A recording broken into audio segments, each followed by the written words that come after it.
안녕하세요. 저는 서울대학교 산업공학과 조성준 교수입니다.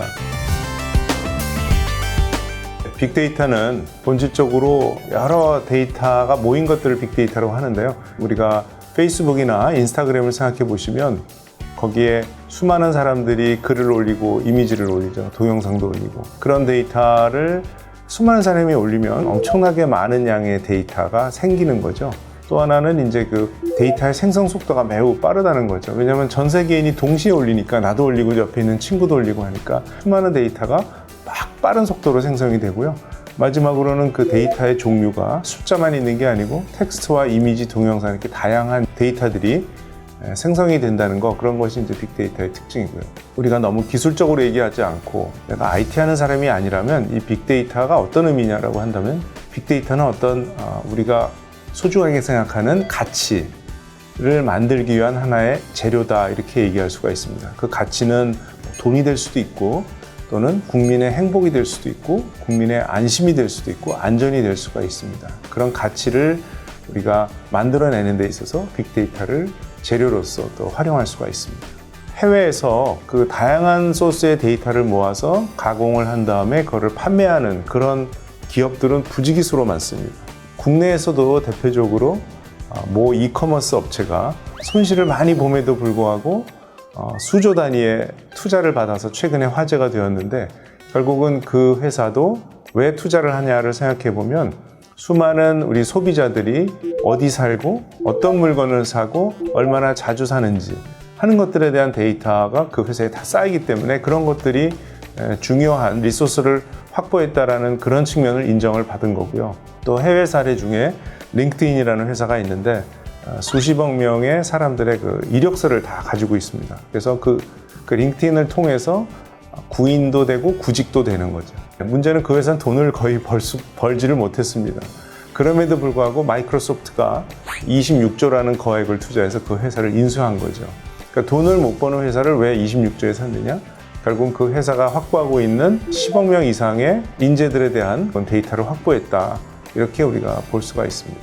그래서 우리가 좋은 데이터를 잘 모으기만 하면 그거 자체로서 하나의 광산 같은 거라고 생각을 하시면 되겠습니다. 네, 이 세상에 모든 영화는 다 다르죠. 심지어 우리가 리메이크를 한 영화도 사실은 감독 다르죠, 배우 다르죠, 제작사 다르고 그 다음에 시대가 다르기 때문에 스토리는 같지만 영화는 다르다고 봅니다. 자, 그러면 우리가 새로 만든 영화에 도대체 몇 명의 관객이 들어올까? 이거는 우리는 상관 안 하지만 영화를 만들고 제작하고 배급하는 회사들 입장에서는 아주 이건 사활이 걸린 문제입니다. 그래서 얼마나 빨리, 얼마나 정확하게 소비자들의 반응을 예측할 거냐에 따라서 그 회사 여러 가지 영업 마케팅 전략이 바뀌게 됩니다. 자, 그러면 어떻게 예측을 할까요? 결국은 이 영화와 유사한 영화가 과거에 어떤 성적을 냈느냐라는 그 데이터를 확보를 하는 게 첫 번째 단계가 되겠죠. 과거에 우리가 만들어진 영화가 어느 정도의 관객을 동원했는지에 대한 데이터는 우리가 다 확보할 수가 있습니다. 그래서 그런 데이터를 가지고 예를 들면 이 영화는 어떤 장르인가, 제작국은 어디인가, 제작사는 어딘가, 감독은 누구이고 배우는 누구인가, 개봉 전 소비자들의 반응은 어땠는가 등등을 가지고 그거를 잘 조합해서 AI로 그 예측하는 그런 모델을 만들어내는 거죠.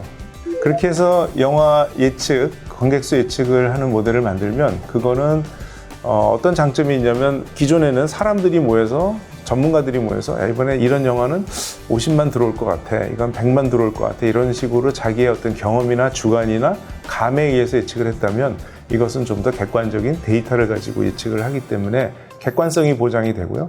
심지어 더 정확하기도 하고, 또 하나는 틀렸을 때도 왜 틀렸는지, 뭐가 잘못됐는지를 우리가 원인을 파악할 수가 있습니다. 사람이 잘못 예측하면 넌 왜 50만 들어오는 영화를 70만 들어온다 그랬어? 라고 물어보면 그 사람도 답을 할 수가 없어요. 그냥 많이 들어올 줄 알았어요 라는 정도밖에 얘기할 수가 없습니다. 자, 그래서 이렇게 객관화시킨 그런 모델을 사용함으로써 정확하고 객관성을 보장하고 그다음 미래에 이 모델의 성능도 더 올릴 수 있는 그런 여러 가지 장점이 있습니다.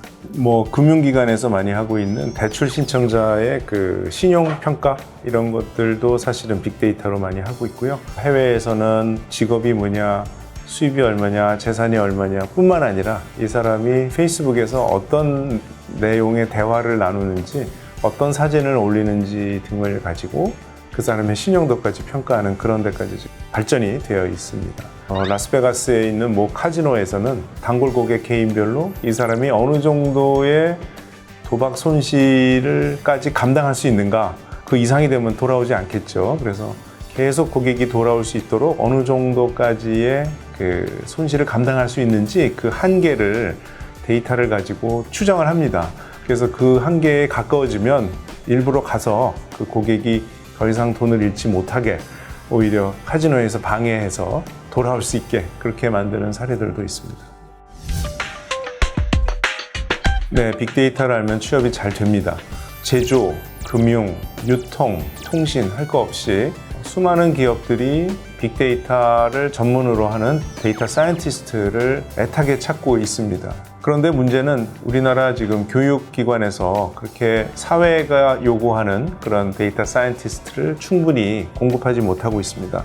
그 이유는 데이터 사이언스라는 이 분야 자체가 산업공학이나 컴퓨터공학, 통계학, 경영학 이런 여러 가지 분야를 공부를 해야 되기 때문에 어느 한 전공만 하는 사람이 감당하기에는 상당히 어려운 점이 있거든요. 제가 지금 서울대학교에서 2017년부터 19년까지 3년간 빅데이터라는 교양 과목을 지금 운영하고 있고요. 그 과목에는 공대생뿐만 아니라 인문은대 학생, 경영, 경제, 음대, 미대 학생들까지 전부 다양한 학생들이 와서 수강을 합니다.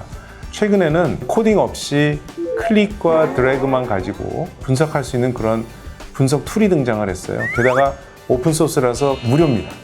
그래서 그런 것들을 활용하면 문과생들도 데이터 분석을 배우는 데 있어서 전혀 문제가 없다, 이렇게 말씀을 드릴 수 있고요. 최근에는 금융 분야의 선도 기업들이 수백 명의 직원을 대상으로 빅데이터 교육을 진행하고 있습니다. 앞에서 말씀드린 것처럼 문과 출신도 코딩 없이도 데이터 분석을 할 수 있는 지금 상황이기 때문에 그분들은 공부하면 얼마든지 데이터를 활용하실 수가 있고요. 소위 말해서 파워 유저가 될 수도 있고, 또는 요즘 미국에서 얘기하는 시티즌 데이터 사이언티스트가 되실 수가 있습니다. 그러면 어느 정도 해야 되느냐? 저는 그게 마치 영어는 어느 정도 내가 잘하면 돼요 라고 물어보는 거나 우리가 마찬가지라고 생각합니다. 잘하면 잘할수록 끝이 없는 거고요. 잘하면 잘할수록 기회가 많아진다고 생각이 되고, 우리가 영어 공부할 때 나는 원어민이 아니니까 저렇게 잘할 수가 없어, 그러니까 난 영어 공부를 아예 안 할 거야 라고 하는 건 좋은 생각이 아니지 않습니까? 뭐 내가 컴퓨터공학과 출신의 데이터 사이언티스트만큼 잘할 수는 없어, 그러니까 나는 하나도 안 배울 거야 라고 얘기하는 거는 맞지 않는 것 같아요. 자기가 할 수 있는 정도까지 잘하면 잘할수록 저는 많은 기회가 있을 거라고 생각이 듭니다.